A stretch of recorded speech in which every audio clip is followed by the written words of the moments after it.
लोग अब सोचने लगे हैं कि ग्लेशियर का विस्फोट मानवीय कारणों से था या फिर प्राकृतिक। अब सोच विचार होने लगा है कि आखिर ये कैसे हुआ, लेकिन जो भी हुआ, जैसे भी हुआ, बहुत ही भयानक मंजर था। मेरे पीछे जो सफ़ेद पर्वत श्रृंखला आपको दिखाई दे रही है, बर्फ़ की चादर में लिपटी हुई, वहीं से ग्लेशियर बर्स्ट हुआ और ठीक पीछे है, मैं ठीक उसी जगह पे खड़ा हूँ। वहाँ से बड़ा सा ग्लेशियर बर्स्ट हुआ, लुढ़कते हुए नीचे आया, उसमें जाकर के धड़ाम हुआ और उसके बाद जो तबाही का मंजर शुरू हुआ, जो सामने बड़ा सा पुल था वो तोड़ दिया, फिर अपने साथ तूफान बवंडर मचाते हुए आगे बढ़ता गया।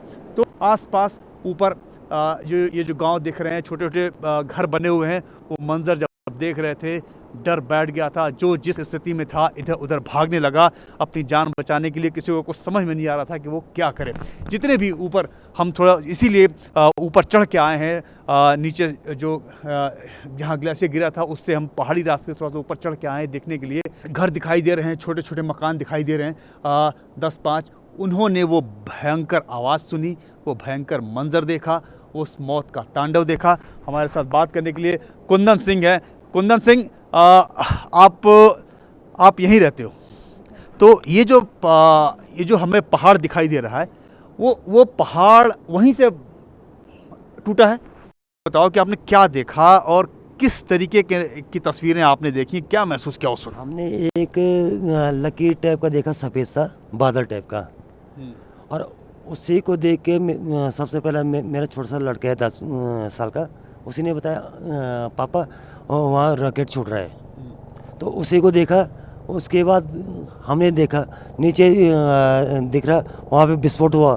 उसके बाद सीधा सा आगे से पूरा मंजर आ रहा था उलट पुलट। तो उसके बाद कंपनी वालों को हमने सीटी मारा, हल्ला किया। तो उसमें से नीचे कंपनी थी जी, मेरे मकान ऊपर से है। तो कंपनी वाले जो बचे, वो भाई साहब नमस्ते, शुक्रिया, आपने बचा दिया, ये बोल रहे थे। तो उसमें से जो ऊपर निकले तो बच गए, जो गेट की तरफ निकले गेट बंद था। तो करीब 10-12 आदमी एक ही साथ गेट पे समा गए। तो आपने, जैसे कि हम भी देख पा रहे हैं, वो तो कहाँ से, जरा बताएंगे किधर से वो निकल के आया और फिर क्या क्या आवाज़ें सुनी, क्या क्या देखा आपने? ये काला जंगल जा रहा है, ये सीधा ऊपर, तो वहीं से वो लग के नीचे आया। तो हमने वही देखा। उसके बाद विस्फोट हुआ और वहाँ से आगे निकलने के बाद उलट पुलट हो गया, पूरा ही मलबा वगैरह सब दिखने लग गया।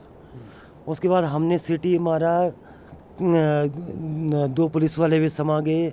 मेरे जो खास मैं पहचानता था उनको, लेकिन जो और सिक्योरिटी वगैरह थे सब गए, और जितने भी कर्मचारी उसमें थे या लेबर थे सब समा गए। और अपनों ने जिनको खोया, अपना सगा भाई खोया है, क्या नाम है आपका? नाम दिगंबर राणा। हाँ, कौन था आपका? मेरा छोटा भाई। मेरा छोटा भाई था वहाँ कंपनी में। जब हमने उलट पुलट देखा तो हमने कहा मेरा भाई नहीं बचा है। हमको बहुत दुख लग रहा है कि हमने भाई का, लेकिन कंपनी हमारा साथ नहीं दे रहा है यहाँ पे, और प्रशासन हमारा साथ नहीं दे रहा है।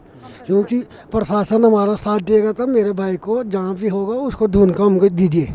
वैसे सरकार और प्रशासन खोजने की कोशिश कर रही है, हाँ वो कोशिश कर रही है। आपने अपनी ज़िंदगी में कभी ऐसा विस्फोट देखा था? नहीं देखा है ज़िंदगी में। हमारा मेरे को 62 वर्ष हो गया। यहाँ मेरे कर्मभूमि है, उस धार पर के तरफ लाता में मेरे वो जन्मभूमि है। अरे यहाँ आज तक हमने ऐसे देखा ही नहीं। पर कि साल वो लॉकडाउन में हमारा गांव के लड़का ने यहाँ पर एक काली माता की मंदिर बनाया। मंदिर वहाँ था, पूरे गाड़ी रुक के जितने लोग जाते थे यहाँ काली माता को वहाँ पर वो चढ़ाती थी। और ये मंदिर बनाए लड़कों ने। ये पैसों की बर्बाद हो रही, इसको इबादत करने के एक बक्सा बनाएंगे, वहाँ पर डालेंगे, वो मंदिर में दे देंगे। अब उन कंपनी वालों ने लाया डोजर लगा के मंदिर गिरा दिया। गाया हम पूरे गांव वाले यहाँ कि मंदिर क्यों तोड़ा? माता जी रानी तुम्हारी भी थी, हमारी भी थी। तो जान बचा के भी भागे कुछ लोग, सुनने में आया कि चारों तरफ अफरा तफरी मच गई। हाँ, मैं जान गई। तो वो मैं यहाँ पर था खड़ा, यहाँ पर मैं यहाँ पर अपने गोबर यहाँ खेत में डाल के यहाँ पर यही बात की। और यहाँ पर था, तब तक वो वहाँ कोई और कूला वहाँ कोई और है पूरा पूरा। और वहाँ जैसे जात की आवाज़ आती, पूरे दिल जात की जैसे आवाज़ आ रही है। अब मेरे बोली जात कहाँ से आ रहे, यहाँ से जात कहाँ से आ रहे। तब तो उलट पुलट खाली रॉकेट जैसे आ गया, रॉकेट जैसे, रॉकेट की जैसे बता रहे हैं लोग, रॉकेट के जैसे तेज बिजली गिरी, बहुत धुआं हो गया क्योंकि पत्थर यहाँ तक खड़े था। अब पूरे वही पुल उधड़ गया, तब भगा मैं यहाँ से ऊपर भगो। जान कैसे बचाई लोगों ने अपनी, क्योंकि जो ऊपर लोग हैं कहाँ भाग के गए, कैसे अपनी जान बचाई? जो गांव में थे वो तो वहाँ से भागे। मेरा बच्चा भी था, मैंने भी उसका हाथ पकड़ा, भागा। मेरा मकान ऐसा हिला, उल्टा सुल्टा हिल गया। तो जो कमरे में था उनको तो हमने सीटी मार दिया था। जो बच्चे वो याद कर रहे हैं आज। लेकिन सीटी मार के आप मतलब बुलाते हो लोगों को? जी। और जो नीचे गेट पे गए तो गेट बंद था। उनका रोल बहुत भयंकर था कि मतलब गांव वाले भी अंदर नहीं जाएंगे और अंदर से बाहर भी लेबर एकदम नहीं जाएंगे। उनका रोल बहुत खतरनाक था। तो उस रोल के चक्कर में अंदर से पुलिस वाले से लेकर सिक्योरिटी कोई भी वो बाहर नहीं निकल पाए। और जो चालाक थे वो वहाँ से खेत की तरफ निकल गए, उनकी जान बच गई। उन्होंने हमको शुक्र अदा किया। ठीक है। तो ये कुंदन सिंह और आसपास के लोग जिन्होंने अपनी जान बचाई और मंज़र को अपनी आंखों से देखा कि किस तरीके से बर्फ़ का जो तूफ़ान है, जो ग्लेशियर है, जो चट्टान है, सड़क के बाउंडर मचाया। इनकी आंख के सामने सब कुछ हुआ। इनके आंख के सामने वो डर था, इनके आंख के सामने मौत थी, इनके आंख के सामने वो तबाही थी। वो सब कुछ इन्होंने देखा और हम ठीक उसी जगह पे हैं। अभी देखिए फिर से एक धमाकेदार आवाज़ आई है और अभी एक आवाज़ आ रही है। तो ये इस तरह की तस्वीरें हमें यहाँ पे देखने को मिली।